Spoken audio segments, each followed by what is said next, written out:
Hello, dear champions. So, here is the challenge for today from the topic of mean, median, and mode. This is a very tricky, very challenging question. Most of you will not be able to solve it, and that is why you should go through this session. You should try to understand whatever I am going to teach in this entire session, and with 100% surety, after this session, you will be able to solve this question. So yes, welcome to SuperGets. Welcome to my class. My name is Tapesh Saxena. I have scored 100 percentile in the QA part of CAT, 99.99 percentile in the LRDI part of CAT and QADI part of Z. And yes, this is the 20th year of my teaching, which is running, right? So I have had a lot of exposure with the students, and definitely that experience can be very useful for you. So let's start with the topic of mean, median, and mode. First of all, we have to understand the concept of mean. सबसे पहले mean को समझने की कोशिश करेंगे, लेकिन उसके पहले भी स्टैटिस्टिक्स में हमारे पास एक कॉन्सेप्ट आता है रेंज, जो कि बेसिकली बहुत इजी क्वेश्चन होता है। मान लीजिए कि टीम इंडिया ने एक 5 मैच की सीरीज को खेला और उन पांचों मैचेस में रोहित शर्मा ने बैटिंग की, राइट।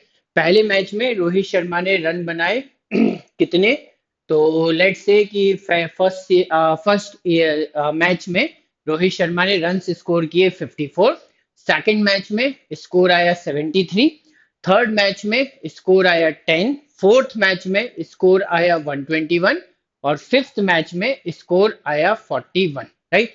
तो सबसे पहली चीज होती है रेंज। रेंज का मतलब होता है किसी भी गिवन डेटा की मिनिमम और मैक्सिमम वैल्यूज के बीच का difference.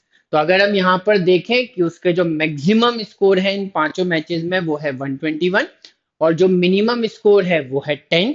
So in this case we will say कि रोहित शर्मा ने जिस रेंज में रन स्कोर किए हैं वो बेसिकली 10 से लेके 121 तक उसमें वेरिएशन है, और 121 में से अगर हम 10 माइनस कर देंगे तो स्टैटिस्टिकली इस रेंज का जो टोटल मैग्नीट्यूड होगा, टोटल इसका क्वांटिफिकेशन होगा, वो होगा 111। ठीक है, रेंज हमें ये बताती है कि जितना भी डेटा हमारे पास है उसमें से मिनिमम और मैक्सिमम वैल्यूज के बीच का डिफरेंस कितना है। Very simple, very easy concept. इसके ऊपर क्वेश्चंस आ सकते हैं, बट ऑब्वियसली उसका लेवल ऑफ डिफिकल्टी बहुत कम होगा। You all will be able to solve it very easily. उसके बाद फिर स्टैटिस्टिक्स में सेकंड कॉन्सेप्ट आता है मीन का, जिसे हम अरिथमेटिक में एवरेज के नाम से भी जानते हैं, and to be very precise इसे अरिथमेटिक मीन भी कहा जाता है। अगर हम सिर्फ मीन वर्ड का यूज कर रहे हैं तो नेसेसरीली इट मींस कि हम अरिथमेटिक मीन ही कैलकुलेट करना चाहते हैं। ठीक है, अब अरिथमेटिक मीन जो है वो भी एक बहुत डिटेल में हम उसको डिस्कस कर सकते हैं। Class 10th, class 11th, class 12th की जो हमारी स्टैटिस्टिक्स होती है उसमें काफी सारे कॉन्सेप्ट्स होते हैं अरिथमेटिक मीन और उससे रिलेटेड, बट ऑब्वियसली एग्जाम के पॉइंट ऑफ व्यू से हमें उतना नहीं देखना है। हमें सिर्फ ये बात समझ में आनी चाहिए कि डिस्क्रीट डेटा का मीन हम कैसे निकालेंगे, विच मीन्स कि अगर हमारे पास कुछ भी इंडिविजुअल नंबर्स हैं, जैसे मैंने अभी रोहित शर्मा के ही 5 स्कोर लिए थे 54, 73, 10, 121 और 41। तो अगर मैं बोलूंगा कि 54, 73, 10, 121 और 43 आई गेस, तो इन सब का मीन क्या है। ठीक है, 41 है तो चलो इसको 41 कर लेते हैं। तो इन सब का मीन क्या है, तो बेसिकली अरिथमेटिक मीन या मीन को कैलकुलेट करने का जो प्रोसीजर है वो बहुत सिंपल है। हम सब लोगों ने एवरेज पढ़ा हुआ है, सेम फॉर्मूला है, सम ऑफ ऑल दी ऑब्जर्वेशंस, जितने भी ऑब्जर्वेशंस हमारे पास हैं उन सब का सम divided by the number of observations. ठीक है, इन पांचों को ऐड करेंगे और इनका जो भी सम आएगा उसे 5 से डिवाइड कर देंगे, तो वो जो एक नंबर आएगा उसे हम कहते हैं अरिथमेटिक मीन। वो पूरे ग्रुप की एवरेज वैल्यू को रिप्रेजेंट करता है। ठीक, इस अरिथमेटिक मीन को हम यूजुअली किससे रिप्रेजेंट करते हैं, एक्स बार से। किससे रिप्रेजेंट करते हैं, एक्स बार से। लेकिन हम 3 तरीके के मीन पढ़ने वाले हैं, अरिथमेटिक मीन, ज्योमेट्रिक मीन और हार्मोनिक मीन। तो हम इसे ए से रिप्रेजेंट करेंगे। ठीक है, ए स्टैंड्स फॉर अरिथमेटिक मीन। जब ज्योमेट्रिक मीन पढ़ेंगे तो उसे हम जी से रिप्रेजेंट करेंगे, हार्मोनिक मीन को एच से रिप्रेजेंट करेंगे। तो अरिथमेटिक मीन का फॉर्मूला क्या बना, तो अरिथमेटिक मीन का फॉर्मूला ये बना कि सारे ऑब्जर्वेशंस का सम divided by number of observations. ठीक, अब स्टैटिस्टिक्स में ये जो ऑब्जर्वेशंस होते हैं इन सारे ऑब्जर्वेशंस को भी रिप्रेजेंट करने का हमारे पास एक सिंबल होता है। इन सारे ऑब्जर्वेशंस को हम एक्स आई से रिप्रेजेंट करते हैं, जिसमें आई की वैल्यू 1 रखोगे तो x1 मतलब पहला ऑब्जर्वेशन, आई की वैल्यू 2 पुट करोगे तो x2 मतलब second observation and so on. तो हम ये बोलते हैं कि हमारे पास जितने भी ऑब्जर्वेशंस हैं वो सब xi हैं और हमें इन सब का सम करना है। तो अरिथमेटिक में सम के लिए हम एक ऐसा सिंबल यूज करते हैं जिसे समेशन या सिग्मा कहा जाता है। तो समेशन ऑफ एक्स आई मतलब आई के वैल्यूज 1 2 3 4 पुट करते जाओ, तो x1 x2 x3 x4 x5 first observation, second observation, third observation, fourth observation, सबका सम निकालना है, सबको ऐड करना है और डिवाइड करना है टोटल नंबर ऑफ ऑब्जर्वेशन से। तो अरिथमेटिक में हम इसके लिए स्मॉल एन का यूज करते हैं, ठीक है, स्टैटिस्टिक्स में। तो summation of x i upon n will be the arithmetic mean. ये हमारा अरिथमेटिक मीन का फॉर्मूला होगा कब, जब हमें एक एक ऑब्जर्वेशन अलग अलग दिखाई दे रहा होगा।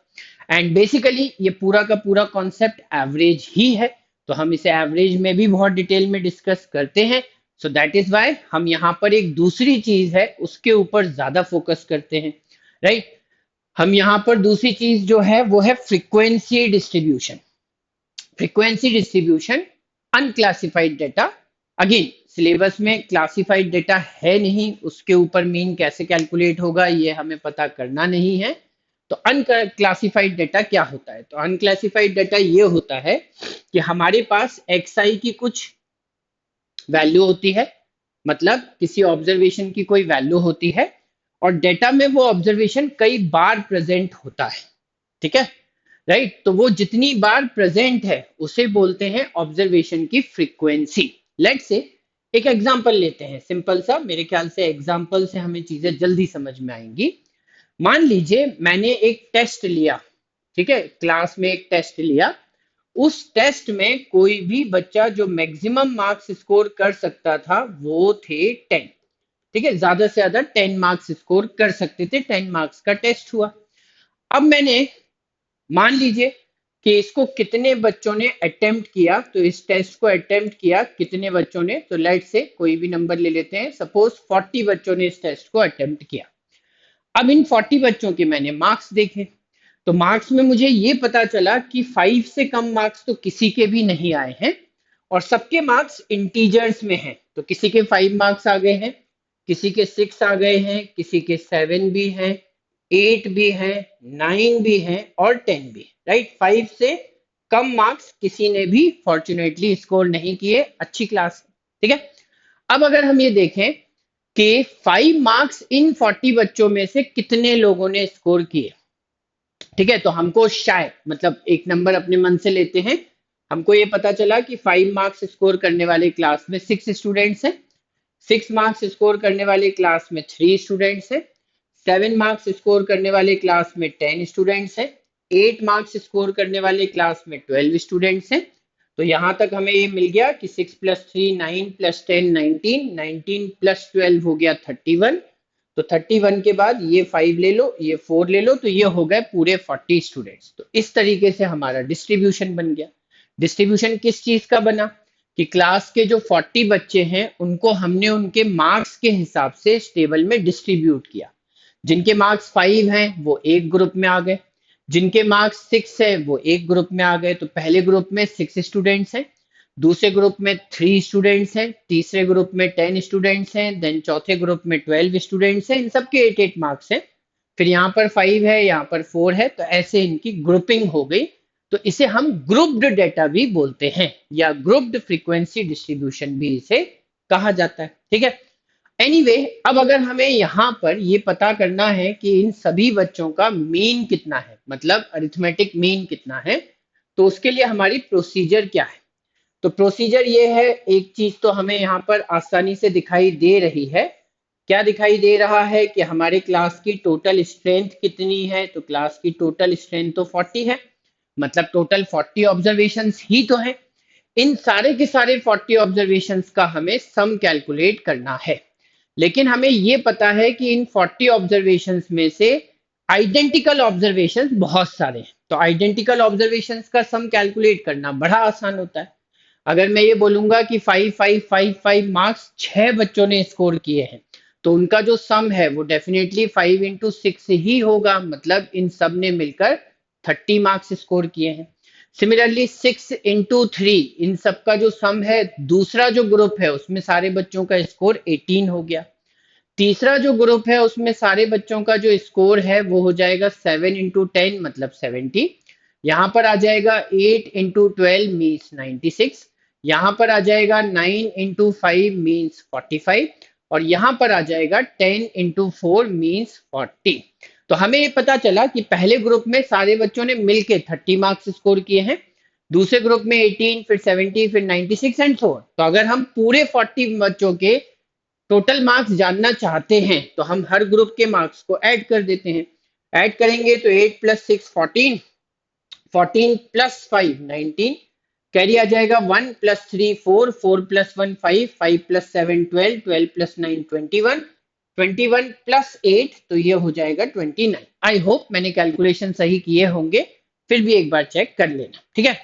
अब अगर हम आपसे ये बोलेंगे कि अब हमें इनका अरिथमेटिक मीन कैलकुलेट करना है, अरिथमेटिक मीन मतलब कैपिटल ए, तो हम जानते हैं कि सम ऑफ ऑल द ऑब्जर्वेशंस, तो सारे के सारे बच्चों ने मिलके कितने मार्क्स स्कोर किए हैं 299। और how many students are there in the class, that is 40, ठीक है। तो हम ये कहेंगे कि अच्छा ठीक है, यहाँ से 0 हटाया तो यहाँ पॉइंट लगा दो, उसके बाद कैलकुलेट कर लो तो 4 7 28 बचेगा 119, पॉइंट लगाना पड़ेगा क्योंकि पॉइंट आ गया। तो 4 4 16 बचेगा 330, 4 7 4 5 मतलब कुल मिलाकर अगर हम ऑन एन एवरेज देखें तो क्लास के किसी भी एक बच्चे ने ऑन एन एवरेज करीब करीब 7.5 मार्क्स स्कोर किए। मतलब हम इस टेस्ट के डिफिकल्टी लेवल का अंदाजा लगा सकते हैं कि ऑन एन एवरेज इस टेस्ट का डिफिकल्टी लेवल ऐसा है कि अगर हम एक बहुत बड़े ग्रुप में इस टेस्ट को देंगे तो 7 8 मार्क्स स्कोर करने वाले बच्चे हमें बहुत ज्यादा दिखाई देंगे। 7 और 8 के बीच में हमारा एवरेज आ रहा है। यहाँ पर भी दिख रहा है कि 7 और 8 मार्क्स स्कोर करने वाले बच्चे ज्यादा है, राइट। इसका मतलब हम इस टेस्ट को थोड़ा सा मॉडरेटली डिफिकल्ट टेस्ट बोलेंगे, क्योंकि 9 10 स्कोर करना बहुत मुश्किल है और 7 से कम भी बहुत कम बच्चों ने स्कोर किया है, तो ये मॉडरेटली डिफिकल्ट टेस्ट है, ठीक है। चलो एनीवे, अब अगर हम यहाँ पे फॉर्मूला बनाने की कोशिश करें तो फॉर्मूला क्या बनेगा, तो फॉर्मूला ऐसा बनेगा कि हमने यहाँ पर ये प्रोडक्ट लिया, इस प्रोडक्ट को हम बोलते हैं ऑब्जर्वेशन और फ्रीक्वेंसी का प्रोडक्ट, ऑब्जर्वेशन और उसकी फ्रीक्वेंसी का प्रोडक्ट। इन सारे प्रोडक्ट्स को हमें ऐड करना है, मतलब summation of x I F I, right, divided by total number of students, जो कि हमें एफ आई के सम से पता चल जाता है, विच मीन्स कि यहाँ पर हमें लिखना है summation of fi। so this is the formula for grouped frequency distribution का arithmetic mean। क्लियर है? आई एम वेरी श्योर कि आपको समझ में आया होगा कि हम एवरेज ही कैलकुलेट कर रहे हैं, लेकिन अलग अलग ग्रुप्स बन गए हैं तो हर ग्रुप का टोटल अलग निकाल रहे हैं, फिर एक ग्रैंड टोटल और उसे टोटल नंबर ऑफ ऑब्जर्वेशन से डिवाइड कर रहे हैं, ठीक। चलो वेरी गुड। अब अगर हम देखते हैं तो अरिथमेटिक मीन के बाद हमारे पास आता है नेक्स्ट कॉन्सेप्ट, ज्योमेट्रिक मीन, ठीक है। अगर मैं सिर्फ 2 नंबर की बात करता तो 2 नंबर का अरिथमेटिक मीन क्या होता बच्चों, अगर सिर्फ 2 नंबर होते, मैं ये बोलता कि मेरे पास एक नंबर है x और एक नंबर है y, तो इनका अगर मैं अरिथमेटिक मीन कैलकुलेट करूंगा तो दोनों को ऐड करूंगा डिवाइड बाय 2। इसका मतलब ये हुआ कि हमारा जो 2a है वो x + y के बराबर होगा, राइट। इट मीन्स कि हम यहाँ पर ये जो 2a है इसको a + a लिख सकते हैं और ये x + y है। मतलब ये हुआ कि 2 बार a को ऐड करने से भी वही सम आएगा जो x और y को ऐड करने से आ रहा है। तो हम ये बोलेंगे कि ऑन एन एवरेज दोनों की एवरेज वैल्यू कितनी है, a के बराबर है, ठीक है। अच्छा, अब अगर हम इसको थोड़ा सा मॉडिफाई करें, थोड़ा सा मॉडिफाई करें, तो इस x को इधर ले आते हैं, a को इधर ले आते हैं, तो हम ये बोल सकते हैं कि जो डिफरेंस a का x के साथ है, जो डिफरेंस a का x के साथ है, सेम टू सेम वही डिफरेंस y का a के साथ है। यही हो रहा है ना, राइट। इसका मतलब हम यहाँ पर ये बात आसानी से देख पा रहे हैं कि अगर हम x में कुछ ऐड करें और हमें a मिल जाए, मान लो ये डिफरेंस जो है वो d है, तो x जो है वो बेसिकली a प्लस डी के बराबर है, या चलो ऐसे बोल लो a माइनस एक्स लिखा हुआ है ना, तो इसको उल्टा कर लेते हैं, थोड़ा और समझने में आसानी हो जाएगी। हम ये बोलेंगे, अच्छा हाँ ठीक तो है, सही तो लिखा है मैंने, a minus x is equal to y minus a is equal to d, ठीक है करेक्ट है। तो a माइनस एक्स मतलब x की जो x प्लस डी जो है, x प्लस डी वो हो जाएगा a, और a में अगर हमने प्लस डी किया तो वो हो जाएगा y, ठीक। तो a जो है वो x और y के एकदम बीच की वैल्यू हमें मिल गई, ये x से जितनी बड़ी है y से उतनी छोटी है, ठीक। तो अरिथमेटिक मीन की ये प्रॉपर्टी भी होती है, वो नंबर्स के एकदम बीचों बीच हमें मिल जाता है, ठीक। अच्छा अब अगर हम ये देखें कि ज्योमेट्रिक मीन का कॉन्सेप्ट क्या होता है, तो ज्योमेट्रिक मीन का कॉन्सेप्ट ये होता है, जैसे वहां पे एडिशन का कॉन्सेप्ट लग रहा था ना, तो यहाँ पे मल्टीप्लीकेशन का कॉन्सेप्ट लगता है। मैं ये बोलूंगा कि अगर मेरे पास दो नंबर है एक्स और वाई, और उनको मैंने मल्टीप्लाई करके कोई प्रोडक्ट निकाला, राइट, तो सेम टू सेम वही प्रोडक्ट मुझे कब मिलेगा, जब ये दोनों नंबर बराबर होंगे, विच मीन्स कि अगर हम x के प्लेस पर भी g रख दें और y के प्लेस पर भी g रख दें, तो भी इनका प्रोडक्ट बदलना नहीं चाहिए। जैसे वहां पे सम नहीं बदला था, मैंने x और y दोनों के प्लेस पर a रखा, तो सम जो है वो दोनों केस में बराबर आया, a प्लस ए और x प्लस वाई बराबर आ रहा है। सो इन दी सेम वे जब हम ज्योमेट्रिक मीन की बात करते हैं, तो g और g का प्रोडक्ट x और y के प्रोडक्ट के बराबर आना चाहिए। तो हमें ये पता चलेगा कि g का स्क्वायर होता है x इंटू वाई, मतलब g की वैल्यू होगी square root of x y. अब यहाँ पे इंपॉर्टेंट बात ये भी है कि अगर x और y पॉजिटिव नंबर है, तो जब हम स्क्वायर रूट निकालते हैं तो रिजल्ट पॉजिटिव वाला लेते हैं, और अगर निगेटिव नंबर है तो हम जब स्क्वायर रूट निकालेंगे तो निगेटिव रिजल्ट लेंगे, ठीक है। ये बात समझने वाली है, ध्यान रखने वाली है कि जी का जो साइन है वो एक्स और वाई के साथ मैच करता है, दोनों पॉजिटिव है तो जी भी पॉजिटिव, दोनों निगेटिव है तो जी भी निगेटिव, ठीक है।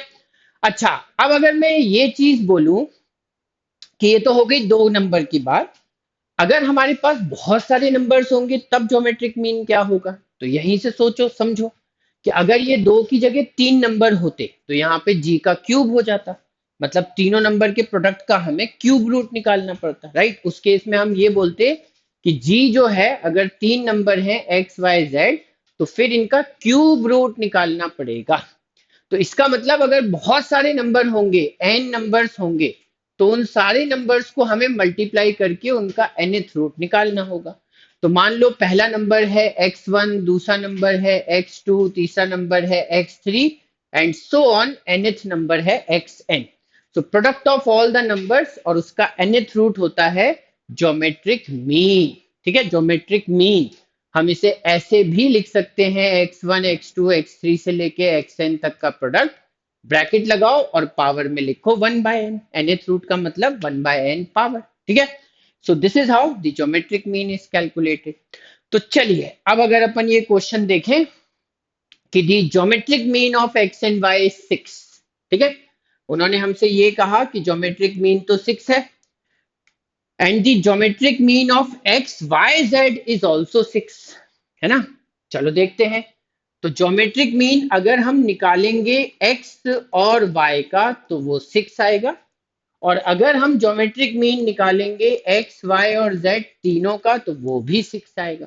सो then what is the value of z, ठीक। तो मेरे ख्याल से काफी इजी क्वेश्चन है, x और y का ज्योमेट्रिक मीन निकाला तो x और y को मल्टीप्लाई करके रूट निकालना पड़ेगा 6, मतलब x और y का प्रोडक्ट हो जाएगा 36, ये रूट उधर जाके स्क्वायर ही तो बनेगा, हमें पता भी है g का square is equal to x into y. In the same way यहां पर देखेंगे कि अगर हमने ज्योमेट्रिक मीन कैलकुलेट किया तो एक्स वाई जेड का हमें निकालना होगा क्यूब रूट, और क्यूब रूट अगर 6 है तो इसका मतलब एक्स वाई जेड का प्रोडक्ट होगा 6 का क्यूब, और 6 का क्यूब होता है 216। अब हम जानते हैं कि एक्स वाई तो 36 है, मतलब ये 36 है, multiplied with z is equal to 216, मतलब z हो जाएगा 216 अपॉन 36 और आएगा 6, राइट। तो बेसिकली क्वेश्चन को हम ऐसे तो सॉल्व कर सकते हैं, लेकिन थोड़ा सा लॉजिकली सोच, लॉजिकल इंटरप्रिटेशन ये है कि मीन जो होता है वो पूरे ग्रुप को रिप्रेजेंट करता है, अरिथमेटिक मीन सम को कांस्टेंट रखता है, और ज्योमेट्रिक मीन प्रोडक्ट को कांस्टेंट रखता है। तो जब हम ये बोल रहे हैं कि इन दोनों नंबर का मीन 6 है, तो ये दोनों नंबर हम 6 मान सकते हैं, क्योंकि जो भी एक्चुअल नंबर होंगे उनका प्रोडक्ट और 6 × 6 बराबर ही तो आएगा। तो अगर ये दोनों 6 हैं तो geometric mean 6।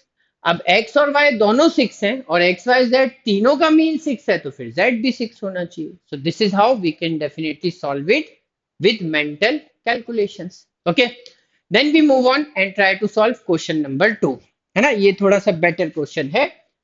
The arithmetic mean of two numbers is 10। तो जब हम दो नंबर लेते हैं x और y और उनका अरिथमेटिक मीन निकालते हैं x प्लस वाई अपॉन 2, तो वो आता है 10 के बराबर। इसका मतलब x और y का सम होना चाहिए 20 and their geometric mean is 8। तो जब हम ज्योमेट्रिक मीन निकालेंगे x और y का स्क्वायर रूट, तो वो आएगा 8, मतलब x और y का प्रोडक्ट हो जाना चाहिए 8 का स्क्वायर 64। तो अब हमसे पूछा है कि दोनों नंबर क्या है, बेस्ट मेथड क्या होगा। Obviously use the answer options. ठीक है, अगर आपको दोनों नंबर आंसर ऑप्शन में दिए हैं तो आपको ऐसे दो नंबर चाहिए जिनका सम 20 हो और जिनका प्रोडक्ट 64 हो। तो ऑब्वियसली 15 और 5 का सम तो 20 है, लेकिन दोनों नंबर ऑड है। ऑड नंबर्स को मल्टीप्लाई करोगे तो ऑड ही आएगा, तो 64 तो आ नहीं सकता, तो ये तो रॉन्ग है। 12 और 8 का सम 20 है, लेकिन 12 8 जा 96 होता है, अगेन 64 से बहुत बड़ा हो गया। 16 और 4 का सम 20 है, बट 16 इंटू 4 होता है 64, ये बिल्कुल सही है। 18 और 2, तो 18 इंटू 2 36 होता है, ये भी गलत। तो answer option C is the correct answer. ठीक है, तो again answer options are very very very useful for us. अगर आंसर ऑप्शंस गिवन नहीं होते, तब फिर इस क्वेश्चन को सॉल्व करना हमारे लिए थोड़ा सा मुश्किल होता, राइट। तब फिर हम यहाँ पर आइडेंटिटीज का यूज करते, हम ये कहते हैं कि x प्लस वाई के होल स्क्वायर और x माइनस वाई के होल स्क्वायर के बीच में 4xy इतना डिफरेंस होता है। तो यहाँ पे x प्लस वाई की वैल्यू रखो, यहाँ पर एक्स वाई की वैल्यू रखो, सॉल्व करो तो x माइनस वाई मिल जाएगा। x प्लस वाई भी पता है, x माइनस वाई भी मिल जाएगा। उसके बाद फिर आप आसानी से आंसर निकाल सकते हो, दो इक्वेशन बन जाएंगी, simple simple, x plus y x minus y, तो फिर आप आंसर निकाल पाओगे। चलो, now we move on and try to understand harmonic mean, है ना। हार्मोनिक मीन को समझ लेते हैं। हार्मोनिक मीन में क्या हो रहा है, राइट, देखो ध्यान से। जैसे मैंने बोला, अरिथमेटिक मीन में सम कांस्टेंट होता है, ज्योमेट्रिक मीन में प्रोडक्ट कांस्टेंट होता है। हार्मोनिक मीन एक बड़ी अच्छी चीज है, इसमें सम ऑफ द रेसिप्रोकल्स कांस्टेंट होता है। मतलब अगर मेरे पास दो नंबर हैं x और y, तो सबसे पहले मैं दोनों नंबर का रेसिप्रोकल निकालूंगा, 1/x और 1/y। फिर उसके बाद इन दोनों को ऐड करूंगा, राइट। ये जो सम है, जब हम x और y दोनों को हार्मोनिक मीन से रिप्लेस करेंगे, तब भी ये सम सेम ही आना चाहिए। विच मीन्स कि 1/, जब x को h लिखोगे तो 1/x कितना होगा, 1/h, और y को भी h लिखोगे तो 1/y कितना होगा, 1/h, और दोनों तरफ सम बराबर होना चाहिए। तो याद रखना, हार्मोनिक मीन का मतलब होता है एक ऐसी वैल्यू जिससे sum of the reciprocals of the number remains constant. Average में sum of the numbers constant रहता है, ज्योमेट्रिक मीन में product of the numbers constant रहता है, हार्मोनिक मीन में sum of the reciprocals constant बना रहता है। तो अब अगर इसे सॉल्व करें तो यहाँ पर तो 1/x प्लस 1/y, चलो अच्छा थोड़ा सा सॉल्व कर लेते हैं। हम ये कहते हैं कि चलो यहाँ पे y आ जाएगा, यहाँ पर x आ जाएगा, नीचे xy दिखेगा। इधर सॉल्व करेंगे तो ये हो जाएगा 2/h, h को इधर ले लो, बाकी सारी चीजें उस तरफ। तो जो h की वैल्यू है वो हो जाएगी 2xy upon x plus y. This is how we define the harmonic mean of two numbers, right. तो अरिथमेटिक मीन क्या था, x plus y upon 2। Geometric mean क्या था, square root of x y. और हार्मोनिक मीन क्या है, 2xy upon x plus y. ठीक, अब फिर से वही बात कि अगर बहुत सारे नंबर्स होंगे तो क्या करेंगे। तो बहुत सारे नंबर्स होंगे बच्चों, तो यहाँ पे 1/h 1/h 1/h, अगर n नंबर है तो n टाइम्स आएगा। मतलब एक तरफ हमें मिलेगा n/h, और दूसरी तरफ सारे ऑब्जर्वेशंस के रेसिप्रोकल्स का सम, मतलब ये हो जाएगा 1/x1 plus 1/x2 and so on 1/xn। तो इसका मतलब जो h की वैल्यू होगी, हार्मोनिक मीन की जो वैल्यू होगी, वो होगी n upon 1 upon x1 plus 1 upon x2 and so on up to 1 upon xn। ठीक, अब अगर आप इससे इस फॉर्मूले का यूज कर लेंगे तो कितने भी नंबर्स हो उनका हार्मोनिक मीन कैलकुलेट कर सकते हैं। क्लियर? चलिए, तो यहाँ पे रेसिप्रोकल ऑफ द नंबर्स का sum n upon sum of the reciprocals, ये होता है हार्मोनिक मीन कैलकुलेट करने का फॉर्मूला। ठीक, अच्छा, अब इसके बाद देखें question. For two observations the sum is s and product is p, what is the harmonic mean of these two observations? Very easy, अभी तो हमने फॉर्मूला बना ही लिया कि जब दो नंबर होते हैं तो उनका जो हार्मोनिक मीन होता है वो होता है 2xy upon x plus y. Right, तो उन्होंने बोला है कि सम जो है वो s है, तो x प्लस वाई की वैल्यू कितनी है? s, और प्रोडक्ट p है तो ये हो गया 2p। ठीक, तो देन हार्मोनिक मीन होगा 2p अपॉन s के बराबर। Answer option C is the correct answer. Very easy, very simple question. ठीक है, क्वेश्चंस मैंने सिर्फ समझाने के हिसाब से लिए हैं, राइट, बाकी तो हम लोग बहुत सारे अच्छे अच्छे क्वेश्चंस आगे आने वाले सेशंस में भी डिस्कस करते रहेंगे। बट एज ऑफ नाउ जो सीरीज है वो सीरीज है फॉर्मूला शीट की सीरीज। तो फॉर्मूले समझ लो, इनके नोट्स बना लो, आगे आने वाले सेशंस में जब क्वेश्चन डिस्कस करेंगे तब ये मत बोलना कि सर हमें फॉर्मूला नहीं पता, है ना? तो फॉर्मूले यहां से लिखते जाओ। चलो, अब अगर हम देखते हैं कि एम जीएम और एचएम के बीच में रिलेशन क्या होगा, तो दो नंबर के बारे में सोचते हैं। दो नंबर्स के बारे में सोचें तो हमें पता है कि ए जो होता है वो होता है x plus y upon two, H नहीं जी, ठीक है, ज्योमेट्रिक मीन। तो ज्योमेट्रिक मीन होता है square root of x y, और जो हार्मोनिक मीन होता है that comes out to be 2xy upon x plus y. ठीक, अब अगर हम यहाँ पर ध्यान से सोचें कि हार्मोनिक मीन की जो एक्सप्रेशन है इसे सिंप्लीफाई करें, तो सिंप्लीफाई करेंगे तो ये जो एक्स वाई है इसको तो रहने दो, एक्स प्लस वाई को, मतलब मैं ये बोल रहा हूँ कि न्यूमरेटर और डिनोमिनेटर दोनों को 2 से डिवाइड कर दो। तो न्यूमरेटर को 2 से डिवाइड किया तो एक्स वाई, और डिनोमिनेटर को 2 से डिवाइड किया तो ये हो जाएगा x plus y upon two. ठीक है, मिल रहा है? इसका मतलब ये पता चला कि यहाँ पर एक्स वाई और x plus y upon two तो हमारा अरिथमेटिक मीन है, तो ये तो आ ही गया। ठीक, अब ज्योमेट्रिक मीन है रूट ऑफ एक्स वाई, दोनों तरफ स्क्वायर किया तो G square is equal to X Y, मतलब इस एक्स वाई के प्लेस पर हम जी स्क्वायर लिख सकते हैं, तो H is equal to G square upon A. तो हमको ये पता चलता है कि G square is equal to H into A. ठीक है, तो ये हमारा एक क्लासिकल वेरी इंपॉर्टेंट रिलेशनशिप बनता है कि ज्योमेट्रिक मीन का स्क्वायर अरिथमेटिक मीन और हार्मोनिक मीन के प्रोडक्ट के बराबर होता है। राइट, अब इस चीज को हम 3 ऑब्जर्वेशन के लिए, 4 ऑब्जर्वेशन के लिए, 5 ऑब्जर्वेशन के लिए, हजारों ऑब्जर्वेशंस के लिए भी यूज कर सकते हैं। मैथमेटिकली इसे प्रूव भी किया जा सकता है। ठीक है, तो याद रखना कि G square is equal to A into H, very important part of the concept of mean, median and mode. ठीक है, इस फॉर्मूले के ऊपर बेस्ड काफी अच्छे अच्छे क्वेश्चंस आ जाते हैं एग्जाम में। तो देखो एक क्वेश्चन यहाँ पर भी है, अगर हमें ये फॉर्मूला नहीं पता है तो शायद हमें इस क्वेश्चन को सॉल्व करने में काफी टाइम लगेगा। The harmonic mean and the geometric mean of two numbers are 10 and 12 respectively. Harmonic mean है 10, ज्योमेट्रिक मीन है 12, and then we have to find out the arithmetic mean. अगर हमें रिलेशन नहीं पता है तो हम सबसे पहले नंबर्स फाइंड आउट करेंगे, फिर नंबर्स फाइंड आउट करने के बाद अरिथमेटिक मीन निकालेंगे। But if we know the relation, है ना, अगर हमको ये बात पहले से ही पता है कि जी स्क्वायर जो है वो ए इंटू एच के बराबर होता है, G square is equal to A into H, तो इसमें वैल्यूज पुट कर दो। जी की वैल्यू है 12, 12 का स्क्वायर, ए हमें फाइंड आउट करना है, एच की वैल्यू है 10, तो ए जो है वो कितना हो जाएगा, तो 12 का स्क्वायर 144 डिवाइडेड बाय 10, मतलब हमारा आंसर आएगा 14.4। Answer option D is the correct answer. Clear? चलिए, वेरी गुड। तो मेरे ख्याल से यहां तक की कहानी हमें समझ में आ गई। मीडियन जो है मेरे ख्याल से पूरे स्टैटिस्टिक्स का इजीएस्ट कॉन्सेप्ट है, सबसे आसान। मीडियन में हमें क्या करना होता है कि जितने भी ऑब्जर्वेशंस गिवन होते हैं उनको सबसे पहले नॉन डिक्रीजिंग ऑर्डर में अरेंज करना होता है। नॉन डिक्रीजिंग ऑर्डर मतलब पहला ऑब्जर्वेशन सबसे छोटा लो, फिर दूसरा ऑब्जर्वेशन उससे बड़ा, फिर उससे बड़ा, फिर उससे बड़ा। तो असेंडिंग ऑर्डर इंक्रीजिंग ऑर्डर में अरेंज कर लो। अगर बराबर हैं तो भी साथ में लिख सकते हो, ठीक।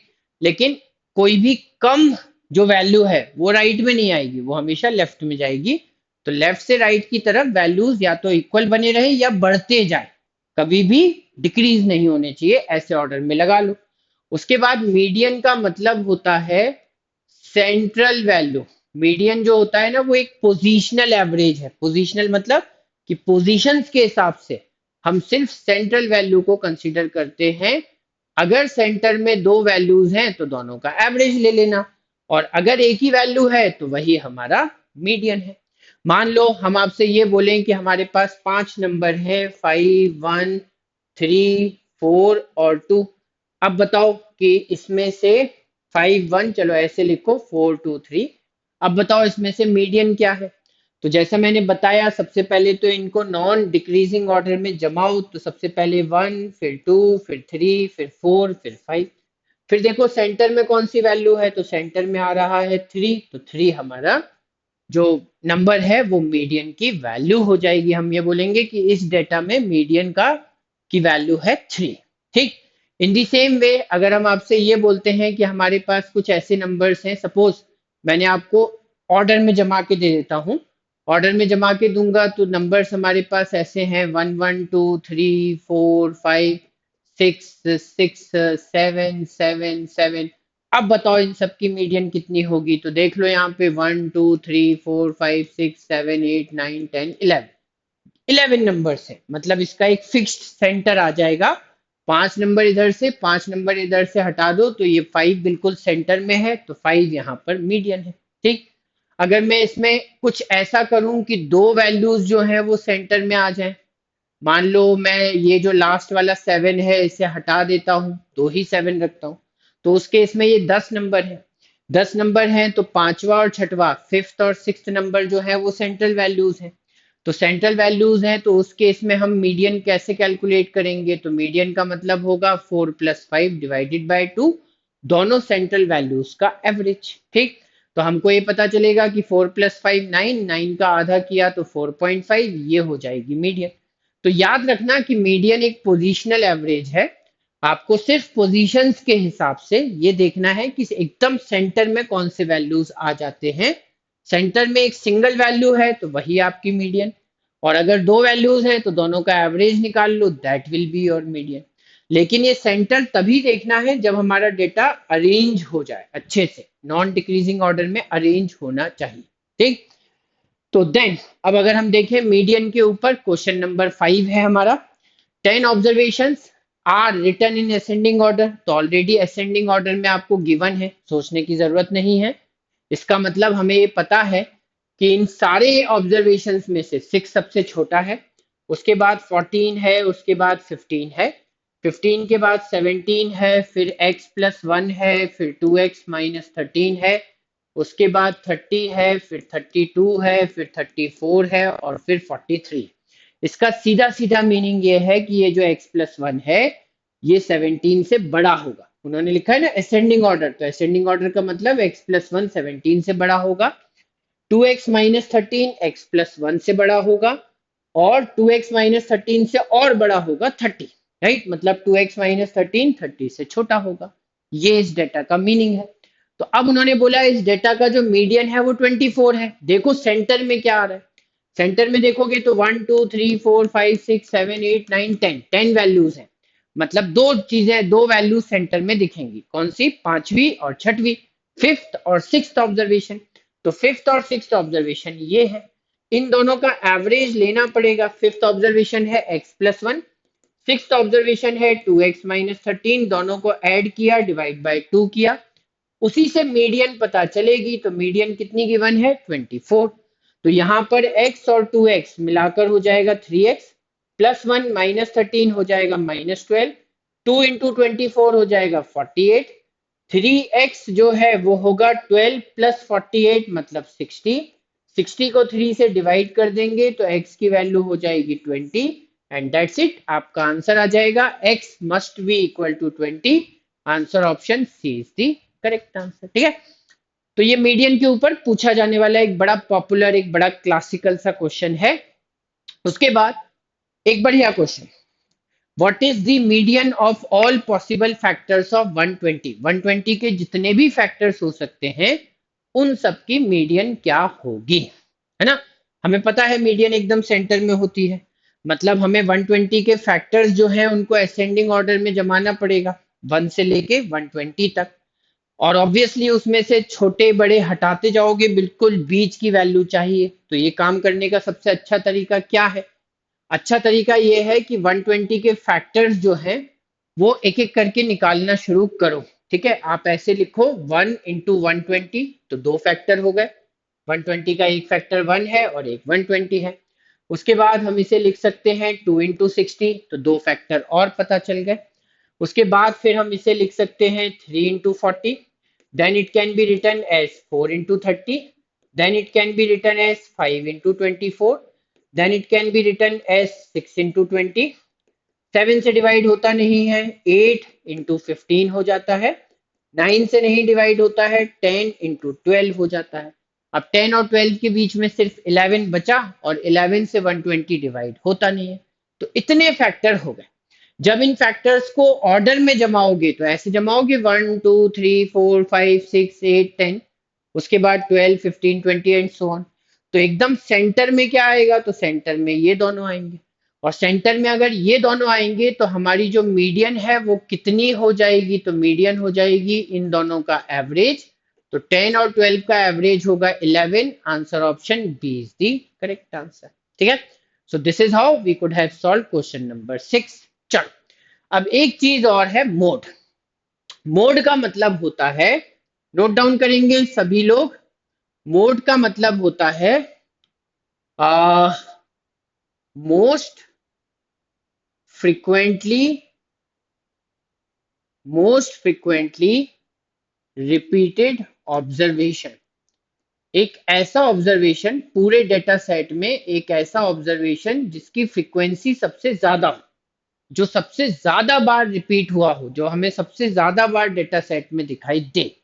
फॉर एग्जाम्पल, जैसे अगर मैंने बोला कि मेरे पास ये कुछ ऑब्जर्वेशन है 0 0 1 2 3 3 4 5 6 6 7, देन 8 8 9 10, राइट।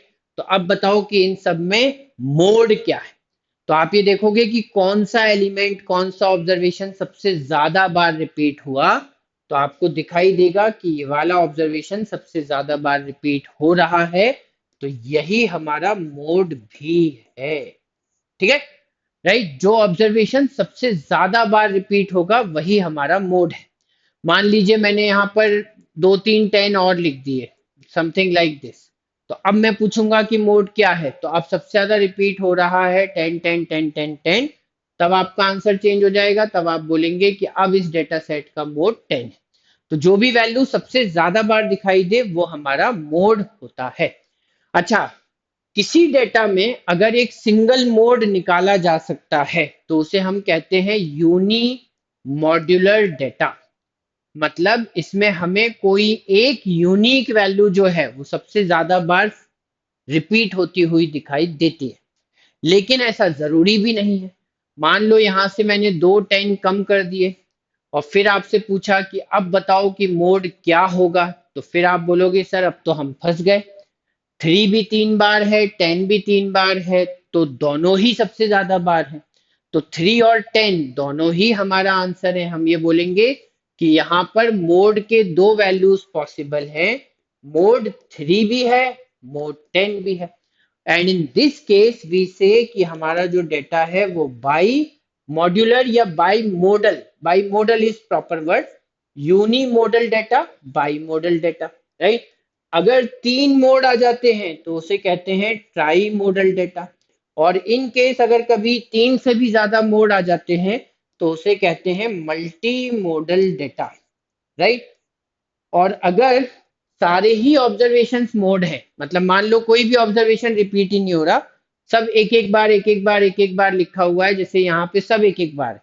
तो अब ये सभी मोड है, क्योंकि इसमें तो सबकी ही फ्रीक्वेंसी वन है, सभी एक ही बार आ रहे हैं। सो in that case we say कि यार ये मल्टी मॉड्यूलर डाटा है या मल्टी मॉडल डाटा है। और हम यहाँ पर ये बोलते हैं कि मोड जो है वो इल डिफाइंड है। कैसा है? मोड इज इल डिफाइंड, मतलब बहुत अच्छे से डिफाइंड नहीं है, क्योंकि बहुत सारे मोड्स आ रहे हैं। दो तीन मोड भी आते हैं तो भी ठीक है, अच्छी बात है, हमारी स्टैटिस्टिक्स जो है वो अपना पर्पस सर्व करती है। लेकिन अब अगर बहुत सारे मोड के वैल्यूज आ जाएंगे तो फिर उससे हमें कैलकुलेशन में फायदा क्या होगा, फिर हम क्यों ही कैलकुलेट कर रहे हैं। ठीक है, मोड का बेसिक पर्पस ये है कि आप ये पता करो कि कौन सी चीज सबसे ज्यादा बार आती है। जैसे आप ये पता करने की कोशिश करो कि आपकी क्लास में आ, कौन सा मतलब सबसे ज्यादा, जब आप सब सारे बच्चों की एज देखोगे तो किस एज ग्रुप के सबसे ज्यादा बच्चे हैं, तो वो आपका मोड बनेगा। तो अब अगर आपको पता चला कि हर बच्चे की एज अलग अलग है, कोई भी दो की बराबर ही नहीं है, तो फिर कैलकुलेशन फेल ही हो जाएगा। तो in that case we say कि मोड इज इल डिफाइंड। ठीक, देन अब अगर हम आगे बढ़े तो एक एम्पायरिकल रिलेशन होता है, ये लार्ज डेटा पे वर्क करता है। ठीक है, ऑलवेज रिमेंबर लार्ज डेटा, जब हमारे पास हजारों लाखों करोड़ों ऑब्जर्वेशंस होते हैं तब इस रिलेशन से हमें बिल्कुल सही सही रिजल्ट्स मिलते हैं। क्योंकि ये फॉर्मूला या ये जो रिलेशन है ये एम्पायरिकल है। एम्पायरिकल का मतलब होता है बेस्ड ऑन एक्सपीरियंसेस। जब हमने ह्यूज स्टैटिस्टिकल डेटा जो है उनके मीन मीडियन मोड निकाल के देखे, मतलब पूरे देश की पॉपुलेशन के ऊपर कोई सर्वे किया, या कम से कम एक बड़ी कंपनी मान सकते हो जैसे रेलवे हो गया, स्टेट बैंक ऑफ इंडिया हो गया, तो ऐसी जगहों पर जब हम बहुत बड़े डेटा सेट को हैंडल करते हैं, हमारे पास बड़े बड़े डेटा होते हैं, उसका मीडियन मीन मोड निकालते हैं, तब फिर हमें रिलेशन अच्छे से काम करता हुआ दिखाई देता है। लेकिन एग्जाम्स में कई बार इस रिलेशन के ऊपर क्वेश्चंस पूछ लिए जाते हैं, इसीलिए हमें याद रखना पड़ेगा, इसके ऊपर क्वेश्चंस आ जाते हैं एग्जाम में। ठीक है, mode is equal to 3 times median minus 2 times mean.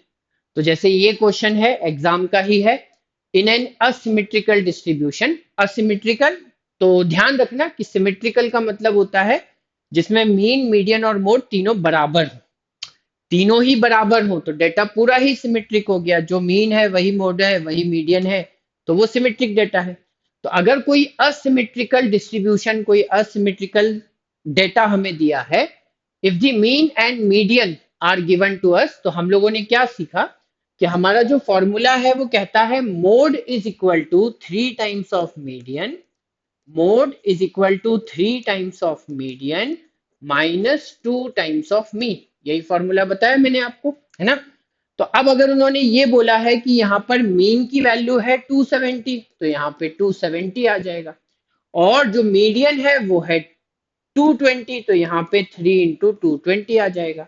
तो फिर हम मोड को इजीली कैलकुलेट कर सकते हैं। ये हो जाएगा 660, ये हो जाएगा 540, माइनस किया so this will come out to be 120, तो हमारे मोड की वैल्यू हो जाएगी 120। ठीक है, तो ये फॉर्मूला इंपॉर्टेंट है, इसके ऊपर इससे रिलेट करते हुए कभी कभी कुछ क्वेश्चंस आ जाते हैं। एक चीज मैं आपको बता दूं कि कैट का जो एग्जाम हुआ था, एक्चुअल एग्जाम 2023 में, उसमें डेटा इंटरप्रिटेशन का पूरा एक सेट, 5 क्वेश्चन का पूरा सेट मीन मीडियन और मोड के ऊपर बेस्ड था। तो आज का सेशन अगर आपने अच्छे से पढ़ा है, सारी चीजों को नोट कर लिया है, सारी चीजें आपकी समझ में आ चुकी हैं, तो आप उस सेट को सॉल्व कर पाओगे। काफी अच्छा, काफी लेंदी, काफी ट्रिकी सेट था। ठीक है, चलो तो अब इस सेशन को यहीं पर फिनिश करेंगे। एक बार चैलेंज वाला क्वेश्चन आपको फिर से दिखा देता हूं। अगर आपको इस क्वेश्चन का आंसर पता चल रहा है तो उसे कमेंट बॉक्स में जरूर लिखिए। सेशन को लाइक कीजिए, शेयर कीजिए, चैनल को सब्सक्राइब कीजिए, बेल आइकन प्रेस कीजिए, right. And then definitely Telegram channel पर आ सकते हैं, इंस्टाग्राम चैनल पर आ सकते हैं, यूट्यूब चैनल पर तो आप हैं ही, इसको जरूर सब्सक्राइब कर लीजिए। इसके अलावा ये हमारा पोर्टल है, this is the email ID and this is the phone number, जहां पर आप कॉल करके सारी इंफॉर्मेशन गैदर कर सकते हैं। एंड ऑब्वियसली टॉप रैंकर से कनेक्ट हो जाइए तो टॉप रैंकर बनने का मौका मिल जाएगा। ठीक है, so have a nice time, अपनी हेल्थ और फिटनेस का ध्यान रखिए। पढ़ते रहिए और आगे बढ़ते रहिए। Tata bye bye.